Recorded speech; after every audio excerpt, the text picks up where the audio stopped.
سبحان الذي أسرى بعبده ليلا من المسجد الحرام إلى المسجد الأقصى الذي باركنا حوله لنريه من آياتنا إنه هو السميع البصير صدق اللہ العظیم۔ میں نے آیت کریمہ جو پڑھی ہے اس کا تعلق اس ماہ رجب کی آنے والی 27ویں شب یعنی شب معراج سے ہے۔ اللہ تعالیٰ نے رسولوں کا اور نبیوں کا سلسلہ اس وجہ سے جاری فرمایا کہ اس کے نبی اور اس کے رسول یہ بندوں تک اللہ تعالیٰ کا پیغام پہنچائیں، لیکن جتنے بھی رسول یا نبی آئے ان میں سے کسی کو یہ شرف اللہ تعالیٰ نے عطا نہیں فرمایا کہ وہ بذات خود یا اللہ تعالیٰ کے عطا کرنے سے اللہ کا دیدار کر کے آتا، کیونکہ گواہی کے لیے ایک چیز کی ضرورت ہوتی ہے، اور گواہی کی انتہا یہ ہوتی ہے کہ جس چیز کے بارے میں گواہی دی جا رہی ہے جو گواہی دینے والا ہے وہ اس کو دیکھ لے، تب گواہی زیادہ پختہ ہو جاتی، بلکہ یہ انتہا ہے گواہی کی۔ یہ گواہی کی کیا ہے؟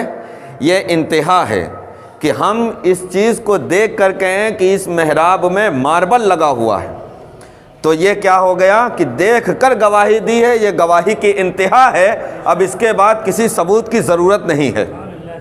آپ بات سمجھیں، تو نبی اور رسولوں کا سلسلہ جاری رہا، آتے رہے، کسی کو خلیل بنایا، کسی کو روح اللہ بنایا، کسی کو نجیح اللہ بنایا، کسی کو صفی اللہ بنایا۔ اللہ تعالیٰ نے مختلف القاب ان کو ملے نبیوں اور رسولوں کو۔ حضرت موسیٰ علیہ السلام کی جب باری تو آپ کو کلیم اللہ بنایا، اللہ سے کلام کرنے والا۔ تو جب حضرت موسیٰ علیہ السلام نے اللہ کے کلام کو سنا تو دل میں ایک تڑپ پیدا ہوئی کہ جس کے کلام میں اتنی شیرینی ہے، جس کا کلام اتنا من کو موہ لینے والا ہے، جس کی آواز دلوں میں اتنی اترنے والی ہے، جس کے لہجے میں اتنی مٹھاس اور چاشنی ہے، اس کو دیکھ لیا جائے تو کیا عالم ہوگا، اس کے حسن کا عالم کیا ہوگا، اس کے دیدار کا عالم کیا ہوگا۔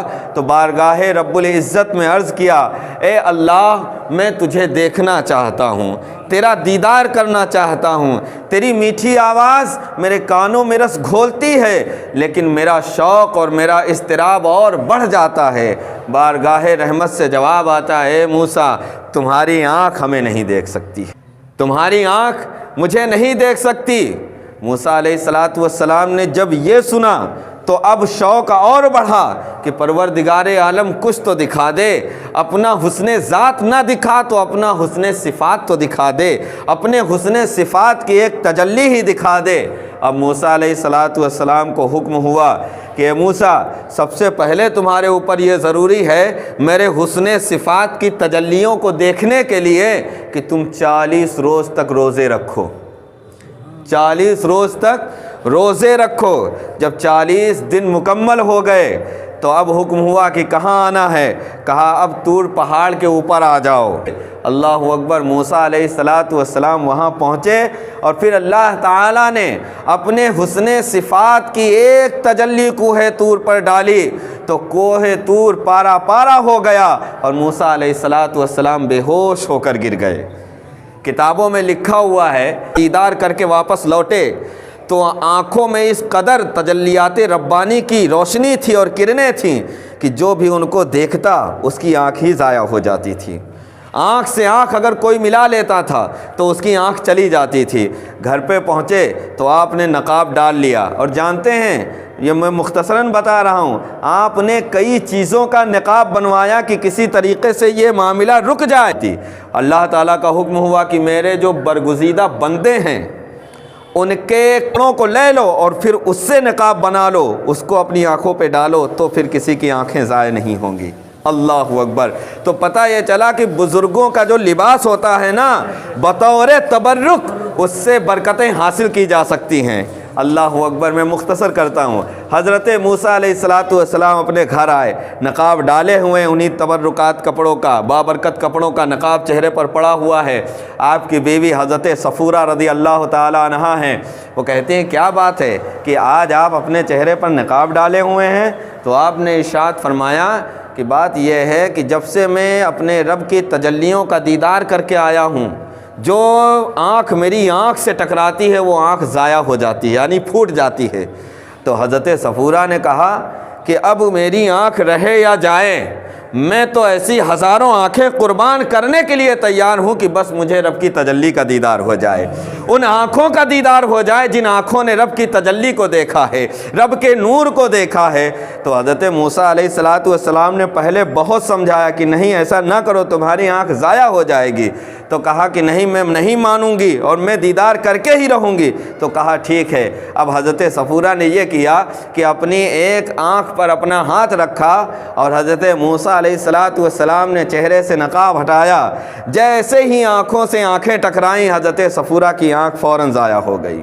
اب شوق دیدار اتنا بڑھا کہ جیسے ہی یہ ضائع ہوئی اس پر ہاتھ رکھا اور اس آنکھ سے دیکھنا شروع کر دیا، یہ آنکھ ضائع ہوئی۔ اللہ تعالیٰ نے اپنی اس بندی مایا کہ ایک آنکھ پھوٹتی، اس پر ہاتھ رکھتی، دوسرے سے دیدار کرتی تو یہ ٹھیک ہو جاتی، پھر اس پر ہاتھ رکھتی تو اس سے دیکھتی تو یہ ٹھیک ہو جاتی، یعنی اللہ تعالیٰ نے یہ کرم آپ پر فرما دیا۔ یہ سلسلہ رہا حضرت موسیٰ علیہ السلام کے اللہ کی پرتو صفات کی تجلی کے دیدار کا۔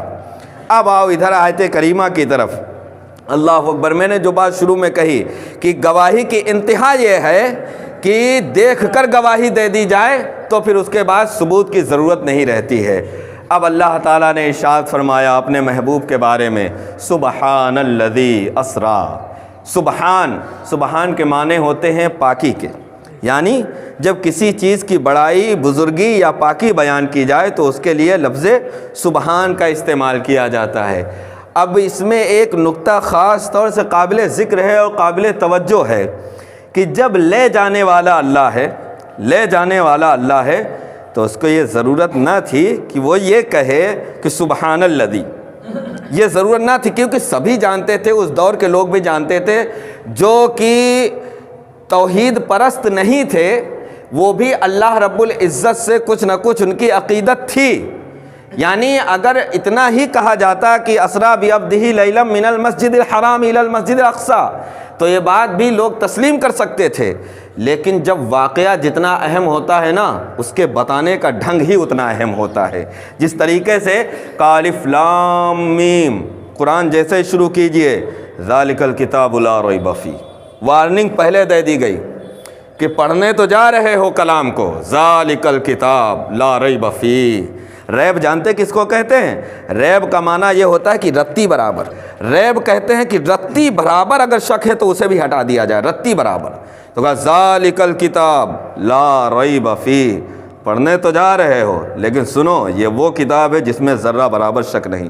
ارے قرآن ہے، ہم کو معلوم ہے اللہ تیرا ہی کلام ہے، اس میں جھوٹی باتیں نہیں ہو سکتی، لیکن وارننگ دی جا رہی ہے، اہمیت بتائی جا رہی ہے کہ سمجھ لو یہ کس کا کلام ہے، وارننگ دے دی گئی۔ اسی طریقے سے یہاں پر بھی وارننگ دی گئی، سبحان الذی، پاک ہے وہ ذات، پاک ہے وہ ذات، الذی اسریٰ بعبدہ۔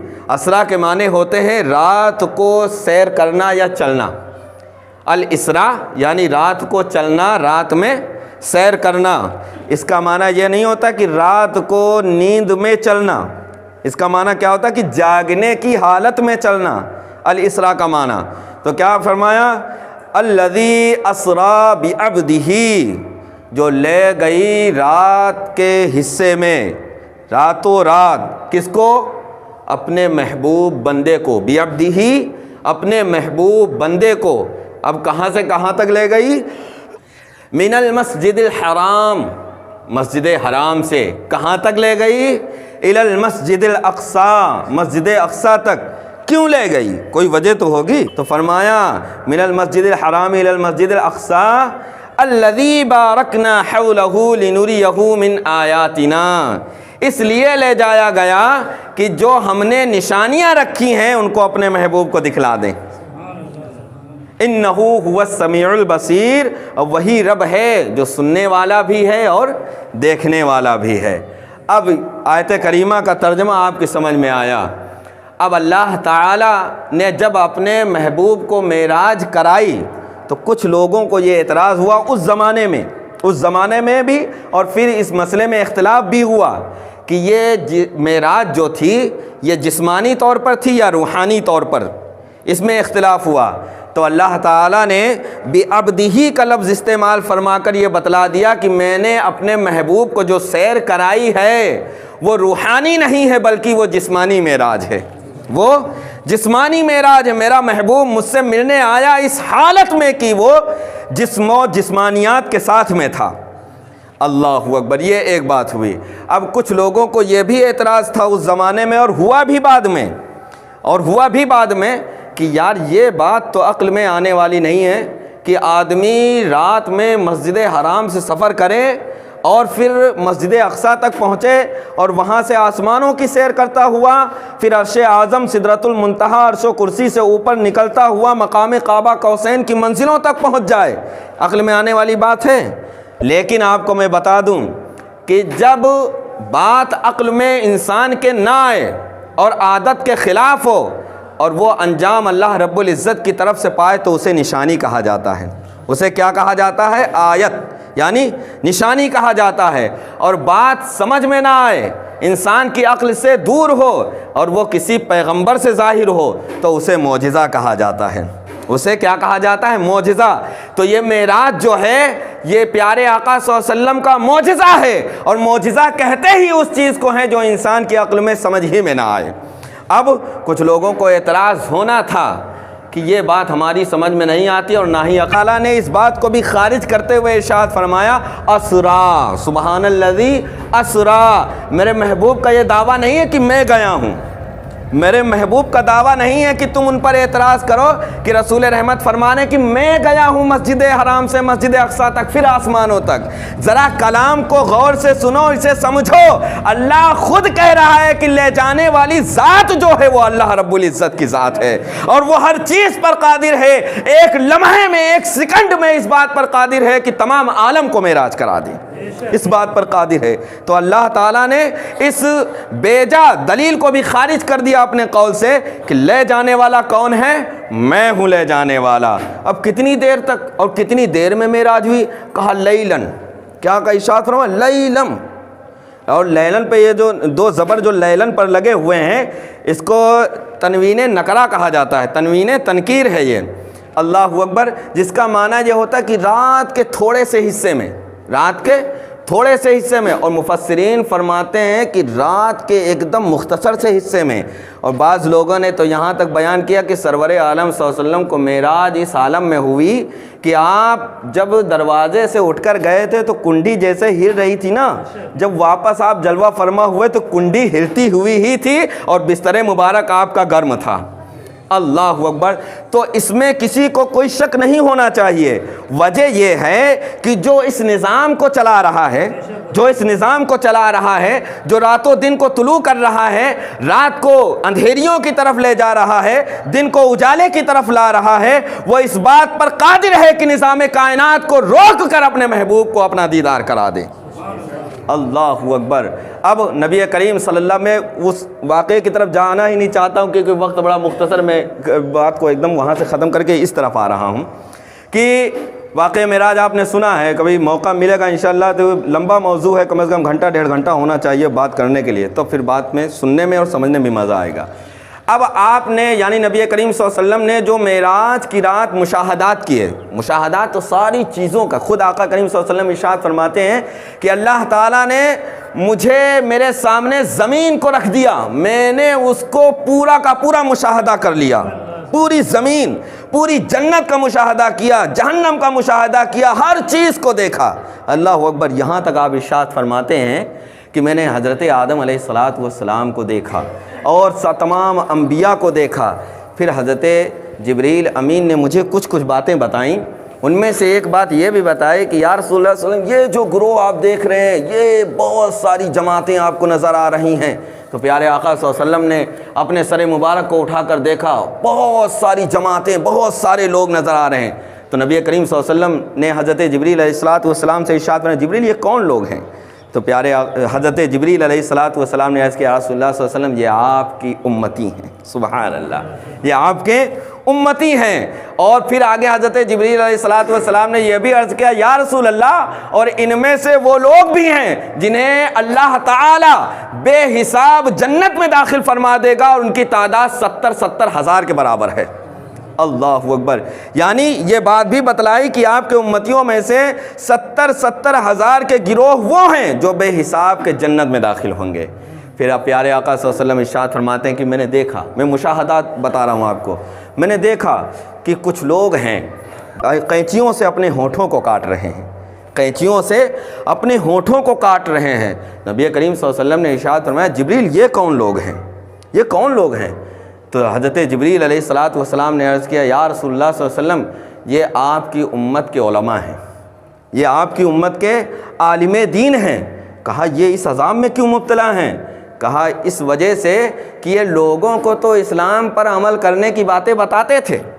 مثلا میں کھڑا ہوں منبر رسول پر آپ کو دعوت دیتا ہوں کہ نماز پڑھیے، ٹھیک ہے، تو وہی بات ہے کہ حضرت جبریل نے عرض کیا رسول اللہ یہ وہ عالم دین ہیں، یہ وہ علماء ہیں جو لوگوں کو بتاتے تھے کہ یہ کام کرو، یہ عمل کرو، یہ عمل کرو، یہ عمل کرو، لیکن یہ خود عمل نہیں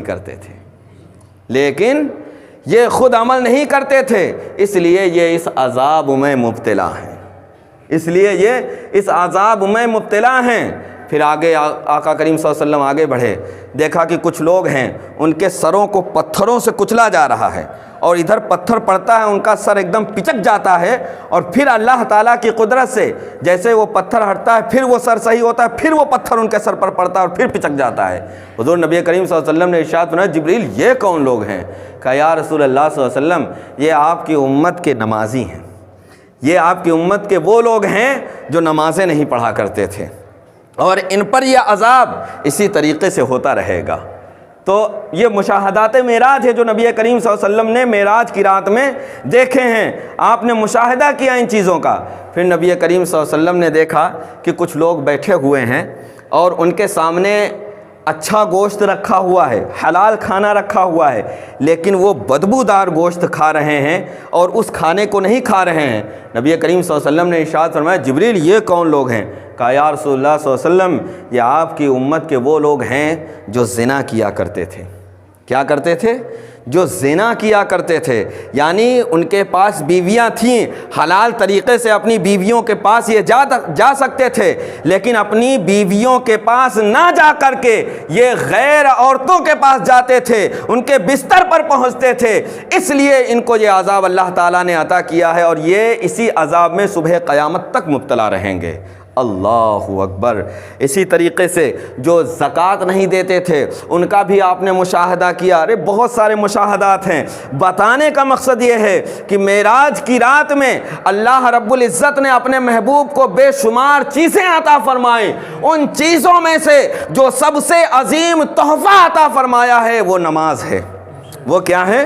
وہ نماز ہے. جو سب سے عظیم تحفہ عطا فرمایا ہے وہ نماز ہے. اللہ اکبر. نبی کریم صلی اللہ علیہ وسلم کو اللہ رب العزت نے 50 وقت کی نمازیں عطا فرمائی تھیں. کتنے وقت کی؟ 50 وقت کے. حضرت موسیٰ علیہ السلام موجود تھے. جیسے ہی واپس ہونے لگے حضرت موسیٰ علیہ السلام نے روکا. یا رسول اللہ کیا تحفہ ملا ہے آپ کی امت کو، آپ کی امت کو جو رب کی بارگاہ سے؟ ارشاد فرمایا کہ 50 وقت کی نماز ملی ہے. کہا یا رسول اللہ میں نے بنی اسرائیل کو آزمایا ہوا ہے، یہ بارے گنا آپ کی امت سے اٹھ نہیں پائے گا، وہ عمل نہیں کر پائیں گے. کہا تو پھر کیا کروں؟ تو کہا ایسا کریں آپ اپنے رب کی بارگاہ میں جائیں اور اس سے کم کرائیں. اسی طریقے سے سلسلہ 9 بار آئے گئے. کتنی بار آئے گئے؟ 9 بار آئے گئے. اب وقت نہیں ورنہ قدر تفصیل کرتا کہ یہ ماجرا کیوں ہوا کہ 9 بار آنا جانا ہوا. ایک بار میں بھی کم ہو سکتی تھی. اللہ نہیں جانتا تھا، اللہ رب العزت بے شک جانتا تھا. نبی محترم صلی اللہ علیہ وسلم نہیں جانتے تھے، بے شک جانتے تھے. لیکن یہ 9 بار کا جو آنا جانا ہوا یہ کیوں ہوا؟ یہ کسی اور موقع پر ہوگا. اللہ اکبر. جب 9 بار آئے گئے تو پھر موسیٰ علیہ الصلوۃ والسلام نے عرض کیا یا رسول اللہ یہ 5 وقت کی بھی نماز بہت بھاری پڑے گی آپ کی امت پر، ابھی جائیے اور کم کرائیے۔ نبی رحمت صلی اللہ علیہ وسلم نے ارشاد فرمایا، بڑا پیارا لفظ شامل، کہ اب مجھے میرے رب سے شرم و حیا آتی ہے، اب جانے میں مجھے شرم آتی ہے۔ اب ہم امتیوں کو یہ سوچنا چاہیے کہ نبی کریم صلی اللہ علیہ وسلم 5 وقت کی نمازیں کم کرانے میں شرم محسوس کر رہے ہیں، ہم کیسے امتی ہیں کہ ہم اتنے بے شرم بنے بیٹھے ہیں کہ 5 وقت کی نماز جماعت کے ساتھ نہیں ادا کر پائیں۔ یہ حقیقت ہے۔ اور پھر اللہ تعالیٰ نے کیا انعام فرمایا کہ محبوب کم کر دیا ہوں لیکن پڑھیں گے 5 وقت کی، لیکن میری بارگاہ سے 50 وقت کی نماز کا ثواب عطا کیا جائے گا۔ تو مسلمانوں ضروری ہے کہ نماز کی پابندی کرو۔ معراج کا سب سے عظیم اور سب سے حسین تحفہ جو رب تعالیٰ نے پیارے آقا صلی اللہ علیہ وسلم کو عطا کیا وہ نماز ہے۔ تو نماز قائم کرو، اس لیے کہ نماز معراج کی شب میں پیارے آقا صلی اللہ علیہ وسلم کو تحفے کے طور پر ملی، اور پیارے آقا صلی اللہ علیہ وسلم نے ارشاد فرمایا الصلاۃ معراج المومنین، اور نماز مومن کی معراج ہے۔ معراج کی رات میں ملنے والا تحفہ اس پر مومن عمل کرے تو یہ اس کی معراج ہو جائے۔ اللہ رب العزت ہم کو اور آپ کو کہنے اور سننے سے زیادہ عمل کی توفیق خیر نصیب